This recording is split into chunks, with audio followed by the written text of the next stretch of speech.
ஜிம்முல எவ்வளவு நேரம் 1 hour இருந்தியா அந்த ஜிம்முல 4 ஃப்ரெண்ட்ஸ் இருப்பான் அதை அங்கேயே விட்டு வந்துரு. பார்ட்டிக்கு போனேன் அங்க ஒரு 10 ஃப்ரெண்ட்ஸ் இருந்தா அவன் அங்கேயே விட்டு வந்துரு. அடுத்தது உன் காலேஜ் படிச்சேன் அங்க ஒரு 4 பேர் இருப்பான் அவனையும் அங்கேயே விட்டு வந்துரு. எவனையும் கூட சேர்த்து சுத்தணும்னு நினைக்காது. எங்கெங்கெல்லாம் போறியோ அந்தந்த நட்பு குழுக்களோட பழகிட்டு கடைசி வரையும் இவன் தான் வரப்போறான்னு எவனையுமே கிடையாது. ஃப்ரெண்ட்ஸே வச்சுக்காதன்னு சொல்ல, ஆனா இவனை கூடவே வச்சுக்காத.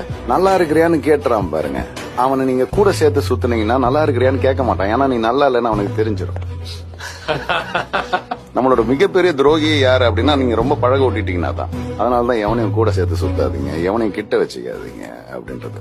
அவனை அங்கங்க ஓரமா விட்டேன்னு வச்சுங்களேன், உங்களோட உண்மைகள் உங்களோட இன்னொரு முகங்களை தெரியாத வரையும் பிரச்சனையே கிடையாது. நிறைய ஃப்ரெண்ட்ஸ் வச்சிருக்கேன், ஆனா எனக்குன்னு இருக்கிற இன்னொரு முகத்தை நான் காட்டவே விரும்பல. அது ஃப்ரெண்ட்ஸுங்கிட்ட யார் இருந்தாலும் சரி. I should be a mysterious.